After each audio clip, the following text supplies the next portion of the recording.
Welcome to This Explainer. Okay, so longevity and biohacking are everywhere right now, right?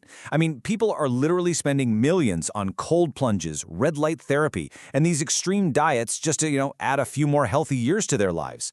But what if one of the absolute most potent drivers of a long, healthy life isn't some crazy expensive biohack at all, but a mindset?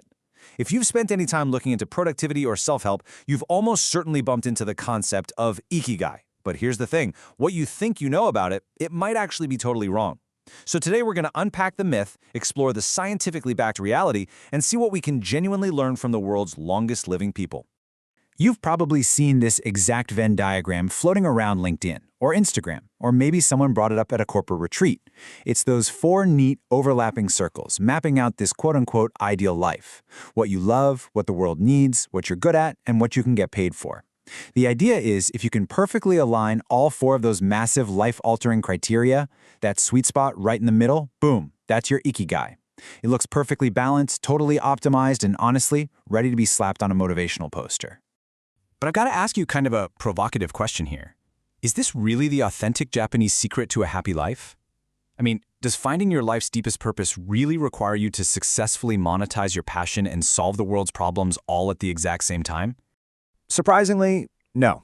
Actually, not even just no. Rockstar Japanese neuroscientist Ken Mogi bluntly states that this Western framework is, and I quote, rubbish. Yeah, rubbish. He points out that this hyper-optimized diagram defines Ikigai so narrowly that it actually leaves out the very things that make life worth living for most people in Japan. Because, let's be real, not everyone can or even should monetize the things that bring them daily joy. Okay, let's look at the origin story of this diagram real quick, because it's pretty fascinating.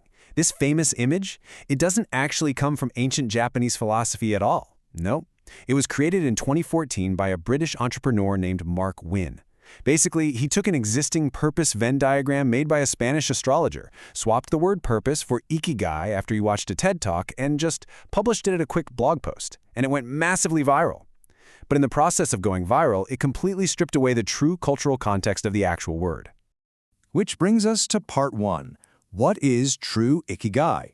Let's strip away all the corporate coaching jargon for a second and just look at the actual Japanese definition. The word itself is a compound of two words, iki, meaning life, and kai, meaning effect or worth. Put simply, it translates to a reason for living, or just the joy and value of simply being alive. It's that intrinsic thing that gets you out of bed in the morning, completely independent of your paycheck or your to-do list. And this brilliantly shows the contrast between the two mindsets. While the Western interpretation is constantly searching for this grand monetized purpose where you have to be an absolute master of your craft, the traditional Japanese concept finds deep meaning in really mundane everyday joys. Ken Mogi actually gives a hilarious example of this: singing bad karaoke. Just think about it. Do you have a hobby you are completely terrible at, but you love it anyway? You aren't getting paid, the world definitely does not need it, and you might be pitch perfect awful. But if you love it and it brings you joy, under the traditional Japanese concept, that is absolutely your Ikigai. This authentic understanding was actually popularized way back in 1966 by Japanese psychiatrist Miyako Kamiya.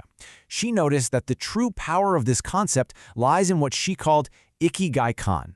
Now, this isn't just some fleeting moment of happiness or a quick dopamine hit. It's the genuine, positive emotion that your life is moving forward. It's a profound sense of fulfillment tied to your personal values, regardless of your external circumstances or how far up the corporate ladder you are. But what happens when we put this quiet joy under a scientific microscope? That leads us to part two, the science of longevity. Let's look at the landmark Osaki study. They followed over 43,000 Japanese adults for 7 years, and the researchers found something absolutely staggering. Subjects who lacked a sense of Ikigai had a 1.5 times higher risk of all-cause mortality compared to those who had it. Just to be super clear on what that means, all-cause mortality is literally the death rate from all causes for a population. Essentially, people without that small, daily sense of purpose were significantly more likely to die from any cause during those 7 years. And when the researchers dug even deeper into the data, they found something else. This increased death rate wasn't linked to cancer. Nope. Instead, lacking Ikigai was primarily associated with an increased risk of dying from cardiovascular disease, specifically stroke, and external causes, meaning your internal sense of purpose, or the lack of it, has a direct physical impact on your heart. Ikigai is literally a matter of life and death. Now, to see how this actually plays out in the real world, we have to look at a very specific island. Part 3. Lessons from Okinawa. Specifically, we're heading to the rural village of Ogimi. It's tiny, population of just 3,000, but it boasts the highest life expectancy in the entire world. They literally call it the village of longevity.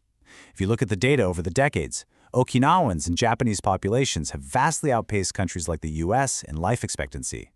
And the crazy thing is, it's not just about reaching a really high number, it's about the quality of those years. They live longer, yes, but they also suffer from far fewer chronic illnesses, they have way higher daily vitality, and dramatically lower rates of dementia. So what's their secret? Well, alongside a really strong sense of community, they practice this nutritional philosophy called Hara Hachibu. Basically, this means they stop eating when they feel their stomachs are about 80% full. I mean, think about how normal it is for us in the West to just eat until we're completely uncomfortably stuffed, right? Especially at holidays or restaurants. The Okinawans do the exact opposite. By not overeating, they wear down their bodies less, specifically reducing the cellular oxidation that actively accelerates the aging process. But the really crucial takeaway here is how they view aging itself. Get this. In the Japanese language, there's literally no word for retire in the way we think of it, permanently leaving the workforce to do nothing but sit on a beach for 20 years. They simply never truly retire. Instead, as they age, they just naturally transition to lighter tasks. That might look like tending a community garden, weaving traditional textiles, or actively teaching the younger generation. They stay heavily engaged in their communities, keeping their minds and bodies active, and they're driven every single day by their Ikigai. Which brings us to Part 4. The 10 Rules of Ikigai. To bring this all together, authors Hector Garcia and Francesc Morales traveled directly to Ogimi. They spent a ton of time with the centenarians living there and distilled everything they observed into actionable rules for the rest of us. In their hugely popular book, Ikigai, The Japanese Secret to a Long and Happy Life, they map out exactly how we can adopt this lifestyle. And don't worry, it's not about uprooting your entire life and moving to a Japanese island. It's really just about finding flow in your daily activities and building deep resilience against all this modern stress we deal with. Let's run through the first 5 rules they extracted from the longest living people on Earth. Number 1. Stay active. Don't retire. Keep doing things of value, making progress, and bringing beauty to others. 2. Take life slow. Constantly rushing actively ages you, so leave the urgency behind. 3. Practice that 80% eating rule we just talked about to keep cellular oxidation low. 4. Surround yourself with good friends, share stories, and nurture those relationships every day. And 5. Get in shape for your next birthday. Note that this means gentle, consistent movement, not extreme body-breaking workouts. And here are the remaining 5 rules to round out the whole philosophy. 6. Smile. Just acknowledge the people around you and recognize what a privilege it is to be here. 7. Reconnect with nature. Get outside often to recharge your soul. 8. Give thanks. Practice daily gratitude for literally anything that brightens your day. 9. Live entirely in the present moment. The Japanese call this Ichigo Ichie. It's the profound recognition that this exact moment will never ever happen again, so stop regretting the past or stressing over the future. And finally, Rule 10. Follow your unique Ikigai. You know what's incredibly beautiful about all this? Even Mark Wynn, the creator of that viral Western Venn diagram we started with, eventually realized the deeper truth of this philosophy. He later reflected on his creation and noted that you really truly don't need a grand career plan to find your reason for living. Deep meaning can be found in something as simple, quiet, and ordinary as the steam rising from your morning coffee. Which leaves us with one final essential question for you to ponder today. Let's just stop worrying about saving the world or monetizing our hobbies for a second. Instead, ask yourself this: what small, joyful thing will get you out of bed tomorrow morning? Find that, and you found your Ikigai.